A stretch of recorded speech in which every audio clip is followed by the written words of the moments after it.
राम राम दोस्तों। एक लड़की विवाह करके ससुराल आई। घर में एक तो उसका पति था, एक सास और एक दादी सास थी। वहाँ जाकर उस लड़की ने देखा कि दादी सास का बड़ा अपमान तिरस्कार हो रहा है। छोटी सास उसको ठोकर मार देती, गाली दे देती। ये देखकर उस लड़की को बड़ा बुरा लगा और दया भी आई।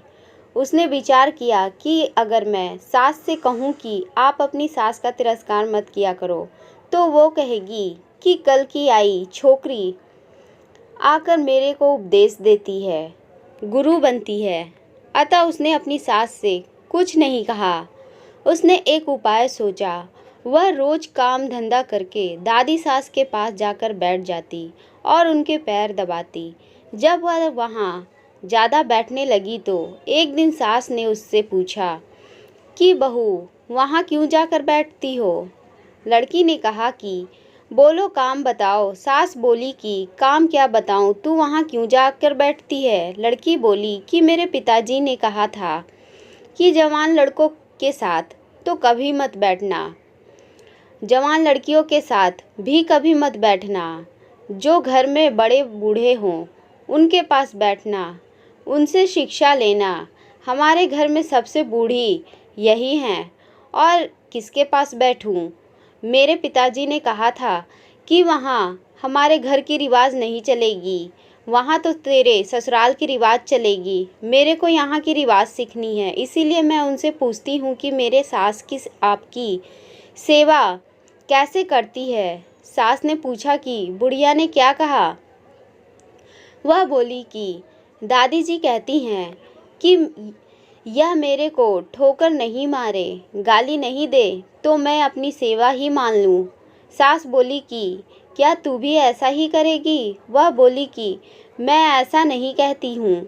मेरे पिताजी ने कहा है कि बड़ों से ससुराल की रीति सीखना। सास डरने लग गई कि मैं अपनी सास के साथ जो बर्ताव करूँगी वही बर्ताव मेरे साथ करने लग जाएगी। एक जगह कोने में ठीकरी पड़ी थी। सास ने पूछा, बहू, यह ठीकरी क्यों इकट्ठी की है? लड़की ने कहा, आप दादी जी को ठीकरी में भोजन दिया करती हो, इसीलिए मैंने पहले ही जमा कर ली। तू मेरे को ठीकरी में भोजन कराएगी क्या? मेरे पिताजी ने कहा है कि तेरे वहाँ के रीति चलेगी, यहाँ रीति थोड़े ही है। आप तो फिर ठीकरी में क्यों देती हो?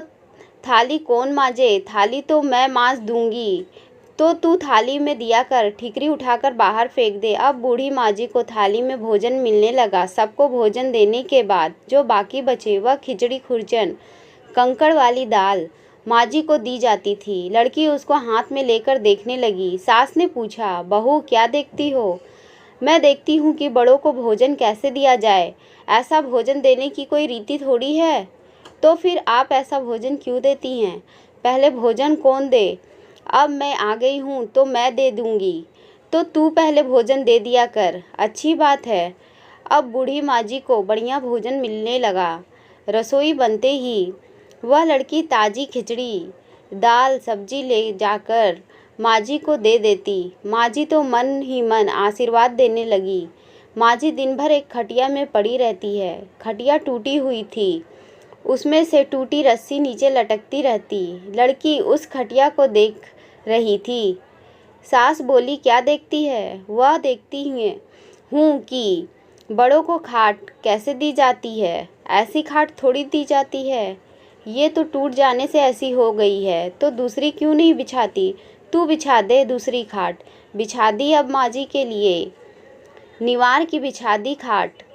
एक दिन कपड़े धोते समय वह लड़की माँ जी के कपड़े देखने लगी। कपड़े चलनी हो रखे थे।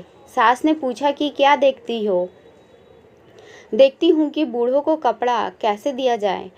फिर वही बात, और कपड़ा ऐसे थोड़ी दिया जाता है, यह तो पुराना होने पर ऐसा हो जाता है।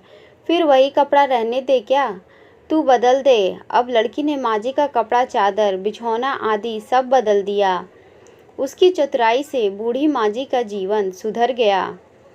अगर वह लड़की सास को उपदेश देती तो क्या होता? उसकी बात मान लेती, बातों का असर नहीं पड़ता। आचरण का असर पड़ता है। इसीलिए लड़कियों को चाहिए कि ऐसे ही बुद्धिमानी से सेवा करें और सबको राजी रखें। तो दोस्तों, कैसी लगी आपको हमारी यह छोटी सी कहानी? पसंद आई हो तो वीडियो को लाइक और चैनल को सब्सक्राइब ज़रूर करें। कहानी सुनने के लिए बहुत धन्यवाद।